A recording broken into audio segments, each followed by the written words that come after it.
What's up, everyone, and welcome back to another episode of Troy Talks. This is episode number 3, and in this episode, I'll be covering the powerhouse that is the AFC West, kind of talking about the offseason news, the free agency additions for all of the 4 teams in the AFC West, and if each team has gotten better or worse.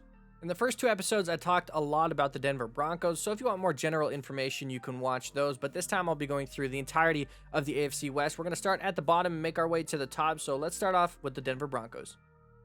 Starting off with the Broncos, they went 7-10 last season, 1-5 specifically in the AFC West, but they've added a few new coaches and a few new players to this roster that suddenly turns them from a defensive powerhouse to an overall very stable team.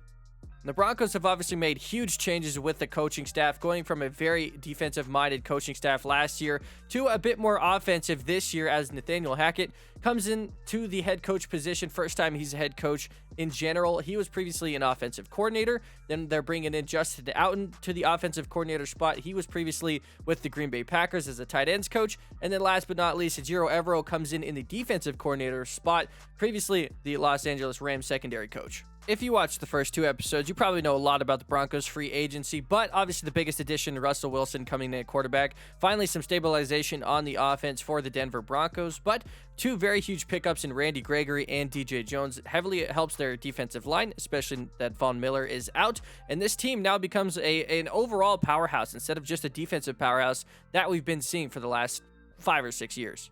Coming off of last year, the Denver Broncos had some of the lowest points scored in the entire league, but their defense was fantastic. So going into this year, you got to assume getting a Hall of Fame potentially quarterback in Russell Wilson will help elevate their offense to a whole nother level. And suddenly this team becomes pretty good and is now challenging for that AFC West title. So I think the Denver Broncos have become a much stronger overall team.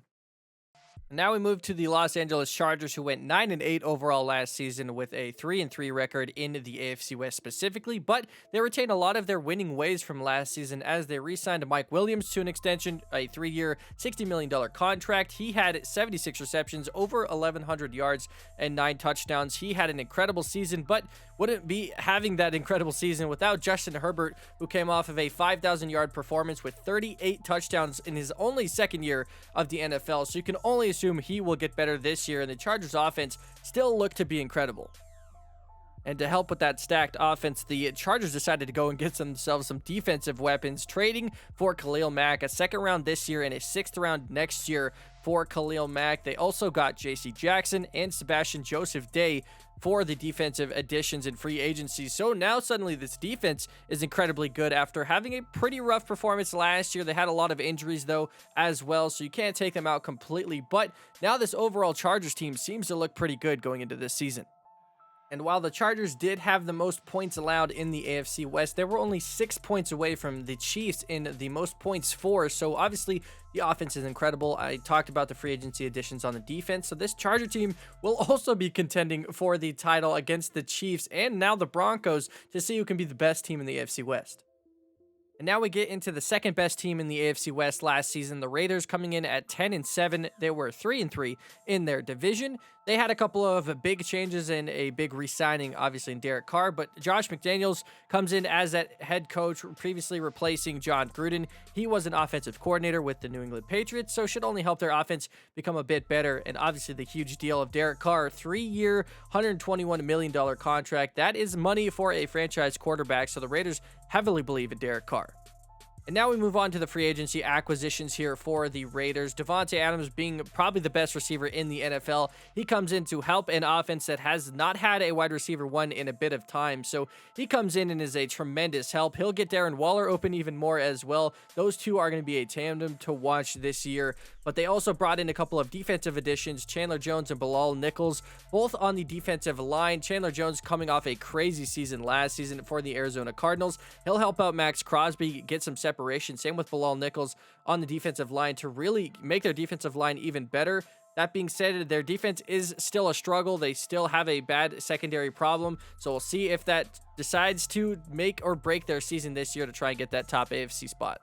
And by no means were the Raiders a bad team last season. They still finished 10-7, still managed to get into a playoff run, but they do face a lot more competition this year in the AFC West. We'll see if they can stay in the top 2 spots. It is going to be a very tough division, and obviously their defensive line has improved, but their defense might still struggle. So overall, I think the Raiders might drop down a spot or 2. They might even finish 4th in this division, but realistically, everyone in the AFC West could finish with a positive record. It is going to be a crazy year for the AFC West.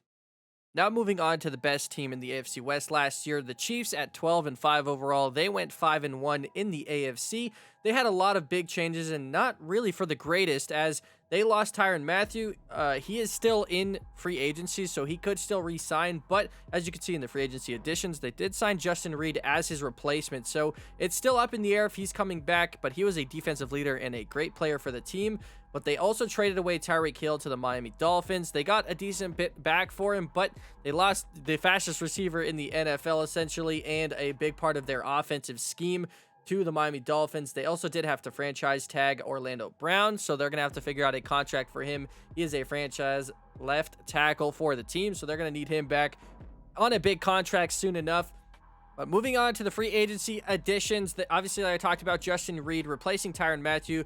He didn't have a great season last season, but he still is a much younger, much cheaper option. So we'll see if the Chiefs decide to stick with that. They also added Juju Smith-Schuster and Marquez Valdes-Scantling, 2 wide receivers for the team, as they pretty much lost their entirety of their receiver core. They lost to Marcus Robinson, Byron Pringle on special teams, and obviously Tyreek Hill. So they really needed to revamp this, and Juju Smith-Schuster comes in as a wide receiver 1, and MVS comes in potentially as that receiver 2 weapon for the Chiefs and for Patrick Mahomes specifically.